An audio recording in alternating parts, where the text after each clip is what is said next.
Senior పాత్రికేయులు, పరిశోధకులు, కవి, నవలాకారులు భగీరథ రాసిన నాగలాదేవి చారిత్రక నవల ఈ శతాబ్దపు అత్యున్నత నవలగా వక్తలు కొనియాడారు.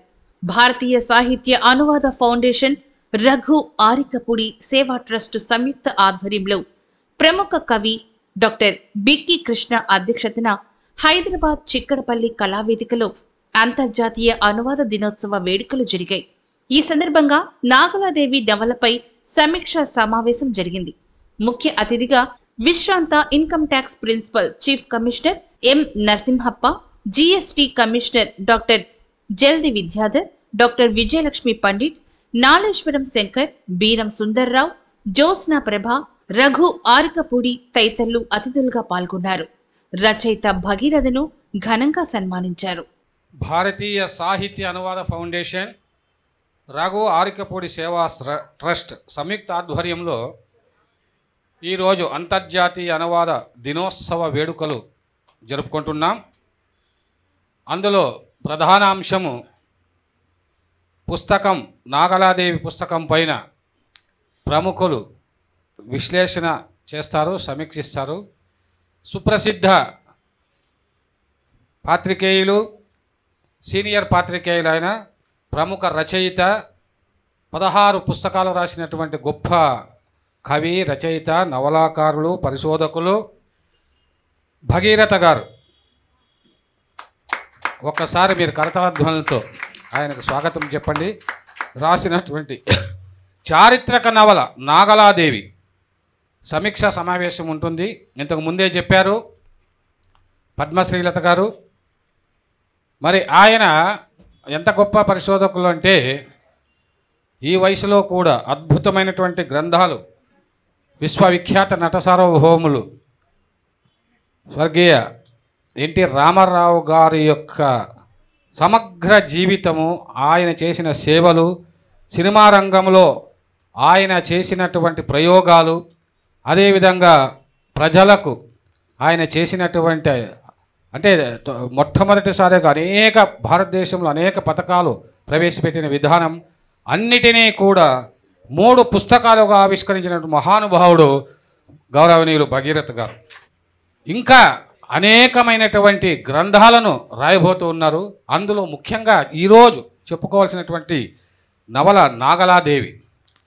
అంటే కృష్ణదేవరాయల గురించి ఇప్పటి వరకు మనం తెలుసుకున్నది వేరు, యూనివర్సిటీలో చదువుకున్నది వేరు, పాఠ్యాంశాల్లో చదువుకున్నది వేరు. ఆయన సమరాంగణ సార్వభౌముడు, సంగీత సాహిత్య సమరాంగణ సార్వభౌముడు, మంచి రాజు, ఆముక్తమాల్యదల లాంటి గొప్ప కావ్యాలు రాసిన కవిగా తెలుసు తప్ప ఆయన గొప్ప ప్రేమికుడు అనేటువంటి విషయాన్ని ఈ నాగలాదేవి నవలలో ఆవిష్కరించినటువంటి గొప్ప పరిశోధకుడు మన భగీరథ గారు.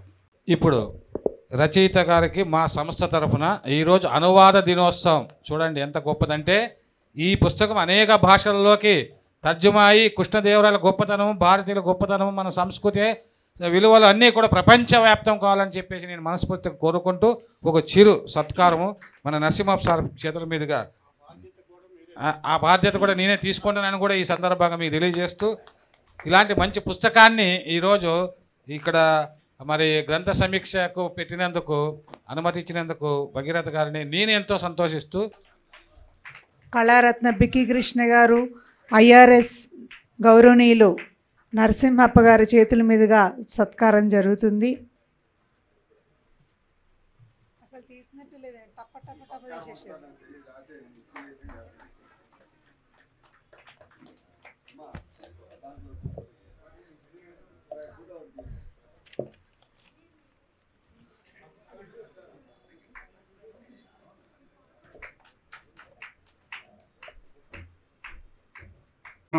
నాళేశ్వరం శంకరం గారు ఒకటి అన్నారు, విషాదాంతం కాకపోతే బాగుండేదేమో అని.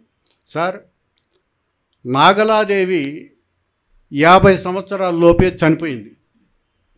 ఆ చనిపోయింది కూడా న్యాచురల్గా ఉండాలనే ఉద్దేశంతో క్రియేట్ చేసింది తప్ప ఆ పాత్ర బతికలేదు. ఆమె చనిపోయిన తర్వాతనే కృష్ణదేవరాయలు అన్నపూర్ణ అనే ఆవిడ్ని పెళ్లి చేసుకున్నాడు. సో కాబట్టి ఈ నాగలాదేవి నవలకు సంబంధించినటువంటి చారిత్రక ఇన్సిడెంట్స్ ఏదైతే ఉన్నాయో అవి మొత్తం పర్ఫెక్ట్ చరిత్ర. అందుట్లో ఎవ్వరు కూడా వేలు వెత్తి చూపెట్టడానికే లేదు. 3 సంవత్సరాల పాటు రాసిన తర్వాత మళ్ళీ చూసుకొని కరెక్టా కాదా లేదా మార్పులు చేర్పులు అలా చేసినటువంటి నా నాగలాదేవి నవలకు అప్పటి ఉపరాష్ట్రపతి వెంకయ్యనాయుడు గారు ముందు మాట రాయమంటే రాష్ట్రపతులు, ఉపరాష్ట్రపతులు, ప్రధానమంత్రులు మెసేజ్ ఇస్తారు, మీ అందరికీ తెలుసు, ముందు మాటలు రాయరు. అప్పుడు నేను అన్నాను, మెసేజ్ కాదు సార్, నాకు ముందు మాట రాయాలి అని. ముందు మాట మీరు పుస్తకం చదవండి, చదివిన తర్వాత నచ్చితే రాయండి, లేకపోతే వద్దన్నా. ఆయన మామూలుగా పిఆర్ఓలో పిఆర్ఓ పుస్తకాలు చదివి వాళ్ళు డిక్టేట్ చేస్తారు, మీ అందరికీ తెలుసు. కానీ ఆయన చదివి పిఏకి డిక్టేట్ చేసి 2 పేజీలు అద్భుతంగా రాశారు ఉపరాష్ట్రపతిగా ఉన్న వెంకయ్యనాయుడు గారు. తర్వాత మా కేవి రమణాచారి గారు నాకు మంచి మిత్రులు. వీళ్ళందరికంటే కూడా నాళేశ్వరం శంకరం గారు, మా సుందరం గారు చెప్పారు. రావిపూడి వెంకటాద్రి గారు మా ఊరి ప్రెసిడెంటు, వాళ్ళ అక్కయ్యే మా పెంపుడమ్మ, చెరుకూరి పెద్ద సీతమ్మ గారు. నా చిన్నప్పటి నుంచి నా లైఫ్ మొత్తం చూసినటువంటి వాడు. 100 సంవత్సరాలు దాటిన తర్వాత ఈ నాగలాదేవికి ఆయనతో ముందు మాట రాయించాలనే ఆలోచన ఎందుకు వచ్చిందో నాకు తెలియదు.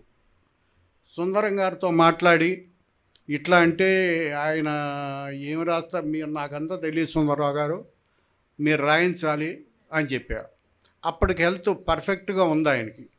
ఆయన ఒక 7 పేజీలు నా గురించి అద్భుతంగా రాస్తే ఆయన బర్త్డేకి నేను వెళ్ళి ఆయనతో చెప్పిన ఒక్కటే మాట, సార్ నా జీవితంలో ఎన్నో అవార్డులు వచ్చినాయి, ఎన్నో అచీవ్మెంట్స్. 2014లో నా పరిశోధన చూసిన తర్వాత అమెరికా కూడా ఇన్వైట్ చేశారు. దక్షిణ భారతదేశ చరిత్ర మీద నేను మాట్లాడి వచ్చాను. నేషనల్ అవార్డ్స్లో ఉన్న, ఆస్కార్ అవార్డ్స్లో కూడా ఉన్న, వీటన్నింటికంటే మీరు రాసినటువంటి ముందు మాట నాకు జాతీయ అవార్డు కంటే ఎక్కువ అని నేను స్వయంగా ఆయనతో చెప్పటం జరిగింది. పద్మం అన్నటువంటిది పుట్టినటువంటి స్థలము అక్కడ ముఖ్యం కాదు, ఆ పద్మం యొక్క క్యారెక్టర్. సో కమలం యొక్క క్యారెక్టర్ ముఖ్యం అని చెప్పినటువంటి మాట సో ఆ ఒక్క సెంటెన్స్లో తీసుకొచ్చారు. అట్లాంటివి చాలా ఉన్నాయి అసలు వారు చేసినటువంటి ప్రయోగాలు.